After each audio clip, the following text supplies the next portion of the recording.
So this morning we are going to be talking about Samson, and I feel really qualified to talk about Samson because of my long flowing hair and my rippling muscles and my giant beard. Right? You guys laugh way too hard when I make attitude jokes. So what comes to mind when you hear the words wasted potential? My guess is like when you hear that phrase, wasted potential, you think of someone right away. You can think of a story of someone who's just very gifted but just didn't know how to use their giftings and kind of squandered them. I know for me, like when I think of it, there's a Netflix show called Last Chance U, and it's a show all about these college football players, and they've made it through like the top colleges in the world, and they've got their own scholarships because of like, they're just truly gifted athletes. But once they got there, they kind of flamed out either because they didn't know how to deal with coaches, like someone would tell them what to do and they would not do it. They couldn't get along with teammates, they couldn't keep their grades up, they got into drugs. There could be any number of reasons, but they got to like, where they wanted to go, and then when they got there, they couldn't handle it. Mm-hmm. And so the show really kind of focuses on these students trying to make a comeback, going to smaller colleges, trying to like turn things around. I wouldn't recommend the show if you are sensitive to language because I've heard curse words I've never even heard of on the show. But it is a really interesting like premise because you kind of see that raw talent isn't what's going to get you through the door, like, or it might get you through the door, but it's not going to keep you there. If you don't have like the other skills, if you don't have social skills or work ethic, or you don't have the drive, it doesn't matter. Like you're not going to like succeed. And I think Samson is the kind of person that personifies that idea of like he had the talent, but he didn't have any of the other skills. So we're going to start from the beginning. Samson's parents didn't have children, and then obviously that changes very quickly. So this is Judges 13, starting verse 3. It says, "The angel of the Lord appeared to her and said, 'You are barren and childless, but you are going to become pregnant and give birth to a son. Now see to it that you drink no wine or other fermented drink, and that you do not eat anything unclean. You will become pregnant and have a son, whose head is never to be touched by a razor. The boy is to be a Nazirite dedicated to God from the womb. He will take lead in delivering Israel in the hands of the Philistines.'" So this angel shows up and tells Samson's parents like they're going to have a child. Really interesting fact though, you know how often an angel came and foretold a birth, like throughout the Bible? It's only 4 times. So this instance that we're seeing here with Samson, it happened with Abraham and Sarah being told that Isaac was going to be born. It happened with Zechariah and Elizabeth knowing that John the Baptist was going to be born, and then with Mary and Joseph saying that Jesus is going to be born. So if you can imagine, he's in really good company. The father of the nations that led to God's chosen people, the one who proclaimed that Jesus was the Messiah and paved the way for Christ, and then ultimately like the Messiah, Jesus himself. And so he's in the special category of having his birth foretold, like he had this unlimited potential. But unfortunately, that's not what Samson's remembered for most. Most people don't like look at Samson and remember like he had this great potential, he's this great guy. We more remember him for his failures. And that's what we're going to talk about today is like what can we learn from his strengths and what can we learn from his weaknesses? And how can we stop making these kind of Samson mistakes? You guys want to hear a story of when I was in college and stupid? So, Taylor, you want to tell them what kind of car I drove when I met you? A purple Astro van. Well, first of all, it was burgundy. It was purple. But this burgundy Astro van, so it wasn't a minivan, full size. And I picked her up in it, believe that or not. But while I was in college, the van died, which is still sad to this day. And so we had to go car shopping. And so I went with my parents and kind of looked at cars, and we saw this PT Cruiser. And I remember my dad, like after he test drove it, he's like, "This is not worth the money." And so, of course, I listened to him, right? No, it would be a good story if I did. It's in the parking lot. So, went ahead, bought it because I thought I knew what was best. And then 5 days later, me and Taylor on the side of the highway broke down because the transmission went out. So maybe Dad was right, and Dad, if you're watching this, I'll never admit it to your face. But for some of us, like, we can all look back and remember times with our parents where we know they were right, we know that they were caring about us, and we knew that they had our best interests in mind, but we didn't want to listen to their advice. And Samson's the exact same way. Like, we all kind of fall in this trap where we think we know better than the people raising us. Samson was born during the time of the Judges, so this was kind of a odd period for Israel's history. Excuse me. It was an odd time for Israel's history because they had been led by Moses. They had been kind of like Moses and Joshua. They had the first couple books of the Bible, but they really didn't have any kind of like organizational structure, kind of government or anything in place. In fact, like throughout Judges, the verses repeated over and over again is, in those days, Israel had no king. Everyone did what was right in his own eyes. So you can imagine how chaotic things got and how quickly things got there. Because if I said, like, hey guys, you can all do whatever you think is right by you, everyone here is going to do something different. And so during this like chaotic time, Israel would come and they would get overtaken by like foreign countries because they really didn't have like a king, they didn't have any kind of leadership, they weren't able to protect themselves well. And so these other nations would come in, kind of just take over, do what they wanted. Then Israel would call out to God for help and like say, God, like, we'll obey you, we'll follow you again if you send us help. And so 7 times in the Bible this pattern is repeated. And these 7 people that God raises up are called the Judges, hence the title of the book, Judges. And so Samson is one of these judges that's raised up during kind of a turbulent time in Israel's history. We're going to pick up where Samson is a young adult and is looking for the woman of his dreams. Samson went down to Timnah and saw a young Philistine woman. When he returned, he said to his father and mother, I have seen a Philistine woman in Timnah. Now get her for me as my wife. His father and mother replied, isn't there an acceptable woman amongst your relatives or among all your people? Must you go to the uncircumcised Philistines to get a wife? But Samson said to his father, get her for me. She is the right one for me. And so Samson's young, he's strong, I can assume very good looking, much like me. And he probably had his pick of ladies. And then he saw this foreign woman and said, I want her. The reason that his parents were like, maybe not do that is because they had been at war with the Philistines for generations and generations. So it's not that they're being old codgers and being like, that love will never work. It's they knew how much turbulence there was between the people, and so they were trying to prevent something bad from happening. And then Samson doesn't even acknowledge what they said. He says, get her for me. And it's possible, I've seen some people think that, like, oh, maybe Samson thought he could bring peace to the 2 nations by, like, intermarrying. I really don't think that's his intention. Like, it doesn't seem like he's thinking that through as much as it's just, like, pretty girl we want. Samson went down to Timnah together with his father and mother. As they approached the vineyards of Timnah, suddenly a young lion came roaring towards them. The Spirit of the Lord came powerfully upon him, so that he tore apart the lion with his bare hands, as he might have torn a young goat. But he told neither his father nor his mother what he had done. Then he went down and talked to the woman, and he liked her. So this is kind of a weird story. A lion comes at him, and he tears it apart with his hands, his bare hands. And then it says he did it as easily as like you would tear apart like a goat, which I don't know what that means. But he obviously was able to kill it with ease, which I think the point they're getting at. And then this is where the story gets like a little confusing. Sometime later, when he went back to marry her, he turned aside to look at the lion's carcass, and in it he saw a swarm of bees and some honey. He scooped out the honey with his hands and ate it as he went along. When he rejoined his parents, he gave them some, and they ate it too. But he did not tell them that he had taken the honey from the lion's carcass. So what's your initial reaction? I'm sure it's Gross. Gross. Like, who's eating honey out of a dead animal? But, and I know that this might seem like an insignificant point, but it's actually like showing something bigger.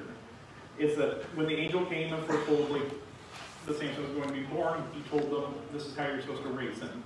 They told him about like the hair. They told him he's going to be a Nazarite from birth.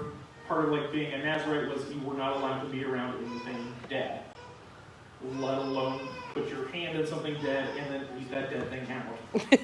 And so I I know like it seems like small and insignificant, but obviously Samson knew it was wrong because he didn't tell his parents about it. He knew like they're gonna be upset by this, so I'm just gonna do it and give them some honey and not tell them where it came from. But it shows that like Samson knew what his parents had laid out. They knew that they had said, "I don't think this woman's right for you. We know how you should be raised," and that Samson is choosing his own path. Which, again, it doesn't seem that significant until you know the consequences. And I'm going to do my best to recap about a chapter and a half. So after Samson killed the lion, he gave him the idea for a riddle, and he made a deal with the Philistines. He said, if you guys can figure out the riddle, then I'll give you guys some robes. If not, then I owe you guys some robes. The Philistines, unable to figure out what the riddle was, told Samson's wife, if you don't tell us, we're just going to kill you and your entire family. So after 7 days of her crying to Samson, he finally tells her the answer. She goes tells the Philistines. So then he goes down to Eshkelon and he says he strikes down 30 men and steals their clothes so that he can pay his debt. After that, he thinks like, oh, I've paid off my debt, things are good. He goes back to see his wife, and his father-in-law says, sorry, I gave her away in marriage to someone else. I didn't think we're coming back. Samson took that well, right? The whole point of this is no. So Samson got 300 foxes, tied them tail to tail in pairs, and attached torches to their tails and let them loose in the fields and burnt down all the crops. So then, after that, the Philistines were like, we should get revenge on this guy because that was pretty harsh. We've now got no food to eat. So they come after him. He picks up the jawbone of a donkey and he wipes out 1,000 men.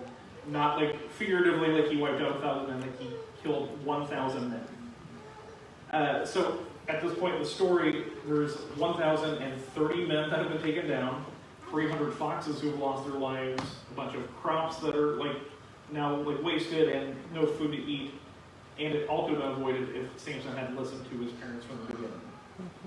So what can we learn from Samson's story? Like, what is God trying to teach us? And it's that God has placed people in our lives to give us godly wisdom, to be able to speak into our life, point out things that are wrong, things that like would be better. And it doesn't do us any good if we're unwilling to listen to godly wisdom. Mm-hmm. And I think that's what we see over and over again with Samson, is that like, those lifelines were out there of like people trying to steer him in the right direction, and Samson was convinced that he could do it on his own. And we see like a lot of trouble, a lot of death, a lot of heartache could have been avoided if he would have just listened to his parents. Mm-hmm. But it's the same for us. It's like, I'm sure it's easy to think back to some of the biggest mistakes that we've made and think that like people tried to warn us against them. People tried to like advise and tried to help, and we thought we knew what was best. And so, again, what we really need to know is that we can make the same mistakes that Samson's making. Probably not to the same degree. I hope no one murders 1,000 men. Mm-hmm. But we can all make mistakes, and it all starts with not listening to the people that God has put in our lives to help guide us and help point us in the right direction. And Samson could have, like his future could look different had he learned from his mistakes. And what we're going to see is Samson does not. And I'm sure most of you guys can think of someone in your life who has made the same mistake over and over again. Again, do you guys want to hear a stupid story about me in college? Yes. Absolutely. Yeah!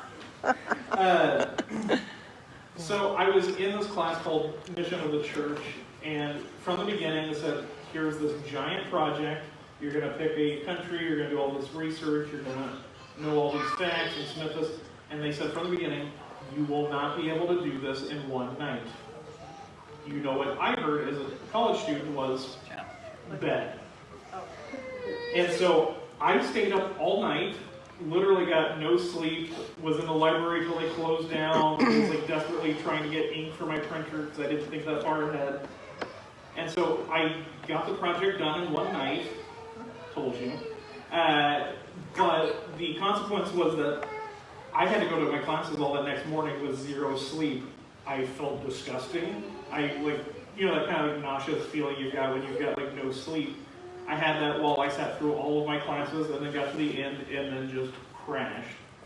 And so I swore, like, okay, once this has happened, I'm never going to do this again. Like, I've learned my mistake because this was so awful. Until the next time I did it again. I did this over and over. I mean, this happened probably 3 or 4 times before I finally, like, things kind of clicked, and I was like, I know I'm the reason this is happening, and I know there's an easy solution. Maybe I just need to get a little more organized. We see that it can happen for anyone where they keep making the same mistakes over and over. And I know my example is kind of a funny one because it really doesn't hurt anything other than I got a little sleepy. But some people make mistakes over and over again with relationships, and those relationships can lead to big consequences or divorce or things that are not pleasant. Or someone can go from like financial jam to financial jam. Or sometimes people just make the wrong priorities over and over again. It's easy from the outside to see that someone is making mistakes over and over again, and the same ones. It's a lot harder to identify it when you're doing it. But Samson's mistake over and over again was women. We read the story where he killed over 1,000 people, burned all those crops, and it all started with Samson choosing the wrong woman. So you think that when Samson is ready to start dating again, you think that he's probably going to pick someone who is the exact opposite of what just happened because he saw the destruction that happened. But it wouldn't be much of a story if I said yes, he did not learn. Judges 16 verse 1 says, one day Samson went to Gaza where he saw a prostitute. He went in to spend the night with her. The people of Gaza were told, Samson is here. So they surrounded the place and lay in wait for him all night in the city gate. They made no move during the night, saying, at dawn we'll kill him. But Samson lay there only until the middle of the night, then got up and took hold of the doors of the city gate, together with the 2 posts, and tore them loose, bar and all. He lifted them to his shoulders and carried them to the top of the hill that faces Hebron. And so,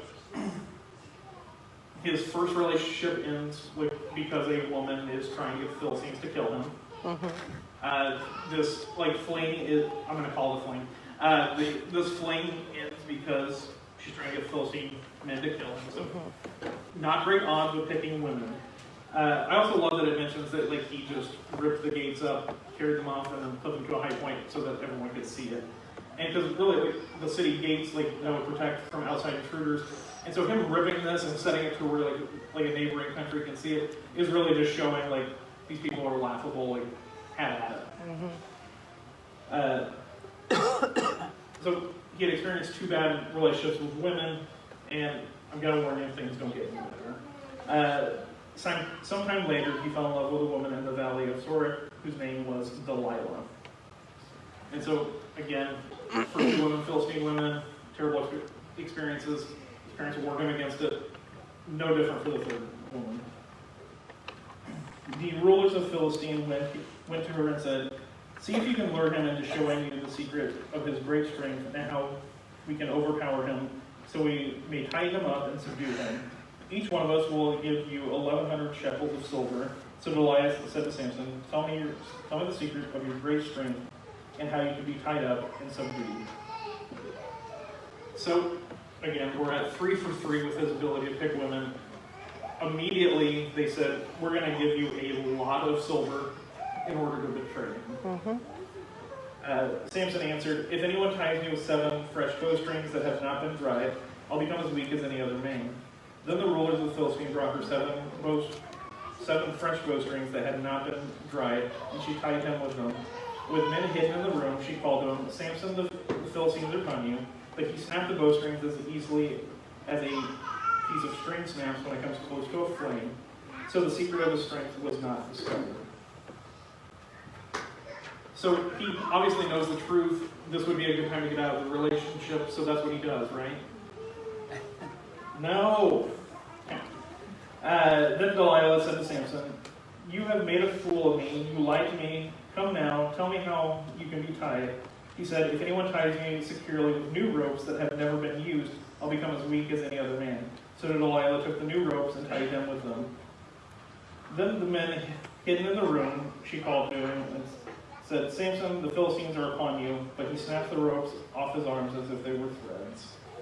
And so maybe you could make the argument that the first time was a coincidence. Maybe someone overheard their conversation.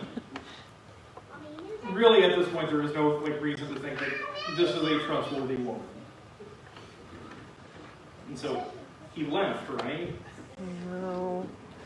Delilah then said to Samson, "All this time you've been making a fool of me and lying. Tell me how you can be tied."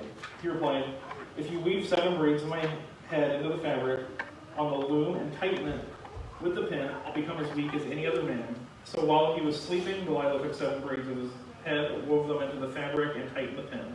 Again she called him, "Samson, the Philistines are upon you." He woke up from his sleep and pulled the pin and loom from the fabric. And so, again, seeing a pattern. Did he leave? No.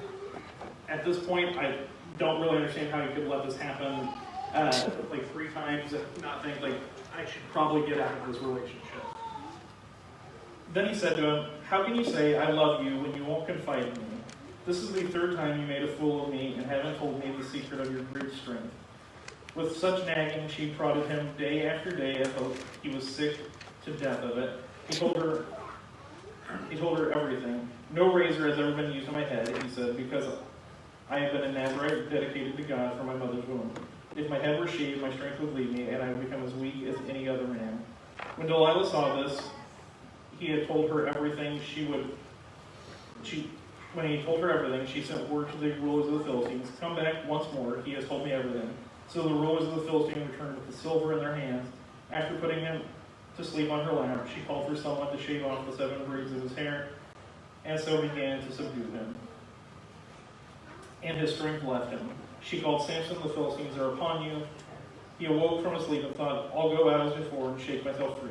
But he did not know that the Lord had left him. And so, over and over again, we see that he keeps making these same mistakes. And then we see that, like, really the saddest consequence we see is in verse 20. It says, he did not know that the Lord had left him. And so, he kept making these same mistakes. Like, he kept picking the wrong women. Even when he was with the wrong women, he didn't try to leave. It is very frustrating to, like, see and read. But again, when you're in the situation, it's always harder to understand, like, the mistakes that you're making. Part of why it's so important to listen to, like, godly wisdom. But you and I are very similar. Like, it's easy to make the same mistakes over and over again. And so, for anything that, like, you keep making over and over again, any kind of mistakes or patterns, the question I would ask is, what advice would you give to someone in that situation? So, if someone came to you and said, "I really need help, I keep doing blank," what would your response be? And are you doing what you would give the advice for? Because if not, I think that's a big part of the problem is you know how to solve it, it's just the resolution is not there. And so eventually, like, these mistakes became what defined Samson. We don't look back at him and think, like, what a great warrior, what a great, like, man of God. We end up seeing that his failures ultimately kind of defined his life. And we don't want that for ourselves. We don't want to be people that keep making the same mistakes and ultimately, like, when we get to the end, that's all people remember is that he always struggled with blank. We can make a difference. We can learn from our mistakes. And I think it's the biggest, like, lesson we can learn is that mistakes in themselves aren't inherently bad if we can learn from them. If you keep making the same mistakes over and over again, a lot of times what people do, like in that pattern, is they blame the circumstances, they blame other people, they blame everyone except for themselves.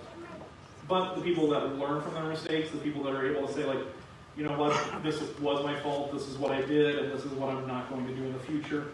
Those are the people that, like, learn, they grow, and they're not trapped in the same pattern. And that's ultimately what we should be learning from Samson, is that, like, he was trapped in this pattern, but we don't have to be. As we move on to the last part of Samson's story, I want to ask a question. You guys can raise your hands. But how many of you guys are good at asking for help when you need it? I don't want to raise my hand because I'm sure of myself, but you get absolutely no one. Did not expect that. It can be really hard to ask for help. And part of that is, like, we don't want to be seen as weak, or we don't want to seem needy, we don't want to burden other people. We want to think that we can do it all on our own. And so it becomes really hard to ask for help even when we need it. This is Judges 16:21. It says, "Then the Philistines seized him, gouged out his eyes, and took him to Gaza. Binding him with bronze shackles, they sent him to the grinding grain in the prison. But the hair on his head began to grow after it had been shaved." So this wasn't enough that they, not like Samson, they wanted to torture him. And so the process for gouging out someone's eye was they would use something kind of similar to a spoon, a rounded piece of metal. They would heat it up and then they would jam it into the eye socket, pop the eye out. The heat would cauterize the wound so that you're not bleeding. So as you can imagine, you're going to be in an immense amount of pain doing this. And then even worse was that they didn't do both eyes at the same time. To be especially cruel, they would wait until the pain had subsided. They would wait till you're feeling better, and then they would pop out that second one. And not only did they want to humiliate Samson, but they wanted to humiliate God as well. It says, "Then the rulers of the Philistines assembled to offer a great sacrifice to Dagon their god and celebrate, saying, 'Our God has delivered Samson, our enemy, into our hands.' When the people saw him, they praised their God, saying, 'Our God has delivered our enemy into our hands, the one who laid waste our land and multiplied our slain.' While they were high in spirits, they shouted, 'Bring out Samson to entertain us.' So they called Samson out of the prison to perform for them." And so they thought, because God is no longer protecting them, their God must have beat his God, and so they have won this battle, and not only defeating Samson, but defeating God as well. Something I forgot to mention, whenever he was in prison, it said he was graining brine. This is a really interesting fact, but I had no idea what that meant. But it was essentially just walking around in a circle over and over again, to grind the grain. And it was a task that they only reserved for old donkeys. And so not only are they being cruel to Samson, not only is he in prison, but they're trying to humiliate him in any way possible. Samson was a judge for 20 years, and we don't really see him doing any spiritual doing. We see a lot of destruction, a lot of chaos. These verses coming up, this is the first time that in his 20-year span that we see him even praying.